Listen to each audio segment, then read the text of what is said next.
علی کے بعد امام مت میں مرتبہ مولا علی کے بعد امامت میں مرتبہ ہے دوسرا حسین کا پہلا حسن کا ہے دوسرا حسین کا پہلا حسن کا ہے دوسرا حسین کا پہلا حسن کا ہے کیسے ہو فیصلہ کہ میرے حال پہ کرم کیسے ہو فیصلہ کہ میرے حال پہ کرم آقا حسین کا ہے یا مولا حسن کا ہے آقا حسین کا ہے یا مولا حسن کا ہے آقا حسین کا ہے یا مولا حسن کا ہے تصویر امیر شام کی شام میں غریب میں قصر امیر شام کی شام غریب میں جتنا بھی ہے وہ سارا اجالا حسن کا ہے جتنا بھی ہے وہ سارا اجالا حسن کا ہے جتنا بھی ہے وہ سارا اجالا حسن کا ہے دونوں طرف کے فیض نے بخشا انہیں کلام دونوں طرف کے فیض نے بخشا انہیں کمال کعبہ حسن کا ہے اور مدینہ حسن کا ہے کعبہ حسن کا اور مدینہ حسن کا ہے کعبہ حسن کا اور مدینہ حسن کا ہے آج نگار شوق نے سجے کیے ہزار فاضل نگاہ شوق میں سجے کیے ہزار یہ آنکھ سے مصطفیٰ ہے کہ چہرہ حسن کا ہے سے مصطفیٰ ہے کہ چہرہ حسن کا ہے سے مصطفیٰ ہے کہ چہرہ حسن کا ہے محمد ربی پر درود و سلام حسین ابن علی رال کرو تمام حضرات کہاں تو یہ مرتبہ تھا اور کہاں کربلا کی خاک پر ان کے بال بچوں کو امام حسین کو پورے خاندان کو شہید کر ڈالا. جو بچ گئے انہیں قیدی بنایا گیا۔ مولانا ابوالعلا مودودی صاحب سے کسی نے سوال کیا کہ یہ بتائیے کہ جب سب نے بیعت کر لی تھی تو امام حسین نے بیعت کیوں نہیں کی؟ تو مولانا مودودی صاحب نے جواب دیا، تمہارا سوال ہی الٹا ہے، تمہارا سوال الٹا ہے۔ سوال یہ ہونا چاہیے کہ جب حسین نے بیعت نہیں کی تو سب نے کیسے کر لی؟ جب نبی کا نواسہ موجود ہے، بیٹا موجود ہے، جب اس نے بیعت نہیں کی تو سب نے کیوں کر لی؟ بہرحال جس کا جتنا بڑا مرتبہ ہوتا ہے اس کا اتنا ہی بڑا امتحان بھی ہوتا ہے، یہ قرآن کہتا ہے۔ تو جس نے بچایا خلق کو دوزخ کی آگ سے، افسوس اس کی آل کے خیمے بھی جل گئے۔ ادھر گلستان فاطمہ کا ایک ایک پھول بکھر چکا ہے اور ادھر یزیدی جشن فتح منا رہے ہیں۔ آفتاب کی تمازت بھی کم ہوتی جا رہی ہے اور شام غریبہ بھی نزدیک آتی جا رہی ہے۔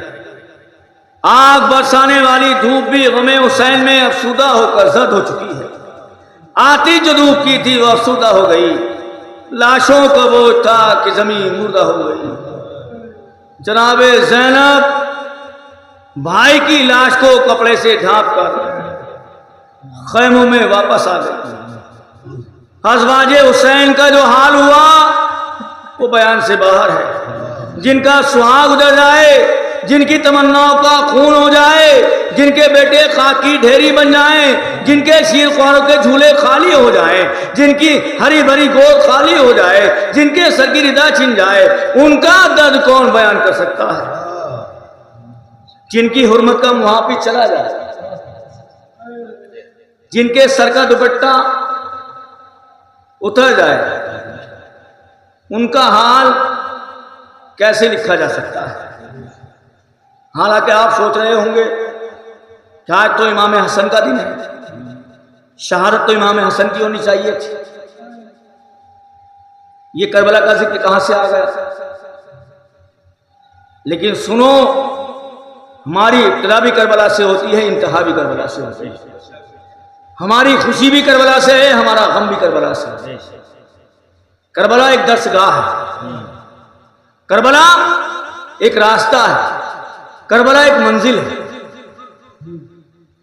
آپ کے اوپر کتنا ہی بڑا دکھوں کا پہاڑ ٹوٹ جائے، آپ صرف کربلا کی طرف تصور کر لیں تو آپ کا دل مطمئن ہو جائے گا، سکون ملے گا۔ جب آپ سوچیں گے اگر آپ کے بھائی کا انتقال ہو جائے یا کسی جوان بیٹے کا انتقال ہو جائے، اور آپ سوچیں گے کہ وہ علی اکبر جن کو شبیہ رسول کہا جاتا تھا، جن کو رسول پاک کی تصویر کہا جاتا تھا، ایسے بیٹے کی لاش امام حسین نے اپنے ہاتھوں سے اٹھائی۔ 18 سال کا جوان، جس کی جوانی ایسی تھی کہ جب صحابہ کرام کو رسول پاک یاد آتے تھے تو وہ حضرت علی اکبر کے پاس آتے تھے اور حضرت علی اکبر کا دیدار کرتے تھے۔ جب رسول پاک کی آواز سننے کا شوق ہوتا تھا، گفتار سننے کا شوق ہوتا تھا تو حضرت علی اکبر کے پاس آتے تھے اور ان سے گفتگو فرماتے تھے۔ کسی کا بچہ فوت ہو جائے تو وہ صرف حضرت علی اظہر کو یاد کر لے، ان کی شہادت کا منظر اپنی آنکھوں میں لے آئے۔ تو کربلا ہمارے لیے درسگاہ ہے، کربلا ہمارے لیے ایک مدرسہ ہے، ایک راستہ ہے، ایک منزل ہے۔ تو عصر کا وقت ہو چکا ہے، اب حضرت زینب نہیں ہے، کبھی حسین، کبھی فاطمہ، کبھی زینب، جہاں پہ جیسی ضرورت تھی بن گئی زینب۔ اب شبیر کے مقصد کے لیے کھڑی ہو گئی ہے، ایک سپاہی کہتا ہے کہ رات کے اندھیرے میں جب یزیدی فوج نے خیموں میں آگ لگائی تو میں نے دیکھا کہ ایک خاتون کبھی خیمے میں جاتی ہے، کبھی واپس آ جاتی ہے، کبھی اندر جاتی ہے، کبھی واپس آ جاتی ہے۔ میں نے کہا ہے خاتون آگ بہت تیز ہے، اندر مت جاؤ، جل جاؤ گی۔ تو وہ خاتون کہتی ہے کہ اے شخص میں کیوں نہ جاؤں، میرا ایک بیمار بھتیجا جلتی ہوئی آگ کے اندر موجود ہے، میں اس کو چھوڑ کر کیسے جا سکتی ہوں۔ حضرت زینب امام زین العابدین کو اپنی پشت پر لاد کر جلتے ہوئے خیمے سے نکال کر لائی۔ ایک جلا ہوا نیزہ اٹھاتی ہے اور خیمے کے دروازے پر پہرا دینے لگتی ہے۔ اندر جا کر دیکھتی ہیں، گنتی کرتی ہیں تو آپ دیکھتی ہیں کہ حضرت سکینہ نظر نہیں آتی ہیں۔ آپ پریشان ہو گئی، فکر میں پڑ گئی، سوچنے لگی کہ بھیا حسین کو میدان محشر میں کیا جواب دوں گی۔ ان سے وعدہ کیا تھا کہ میں آپ کی بچی کی حفاظت کروں گی، لیکن سکینہ کہیں نظر نہیں آتی ہے۔ آواز دیتی ہے سکینہ سکینہ، جب آواز نہیں آتی ہے تو میدان کی طرف، مقتل کی طرف دوڑ پڑتی ہے اور سکینہ سکینہ کہہ کر آواز دیتی ہے۔ اتنے میں کیا دیکھتی ہے کہ ایک گڈھا ہے، اس گڈھے میں ایک لاش بے سر سے لپٹی ہوئی سکینہ رو رہی ہے، فریاد کر رہی ہے۔ حضرت زینب نے حضرت سکینہ کو اٹھایا، پوچھا بیٹی سکینہ یہاں کیوں پڑی ہو اور یہ کس کی لاش ہے؟ عرض کیا بوبی جان یہ میرے بابا کی لاش ہے۔ پوچھا بیٹی سکینہ تمہیں کیسے پتا چلا کہ لاش تمہارے بابا کی ہے؟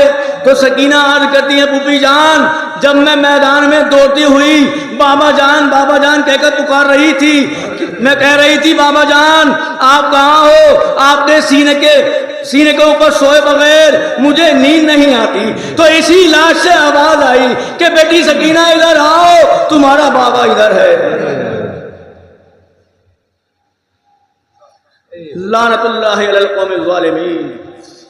محمد ربی پر درود و سلام، حسین ابن علی رال پر تمام۔ تیرے دکھ تیرے غم کو نہ جانا، کتنا بے درد تھا وہ زمانہ، دکھ تیرے غم کو نہ جانا، کتنا بے درد تھا وہ زمانہ، ماں بالا نے فاطمہ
سيدنا وشفيعنا ونبينا وحبيبنا ومولانا محمد وعلى آله وأصحابه بارك وسلم صلوا عليه الصلاة والسلام عليك يا رسول الله۔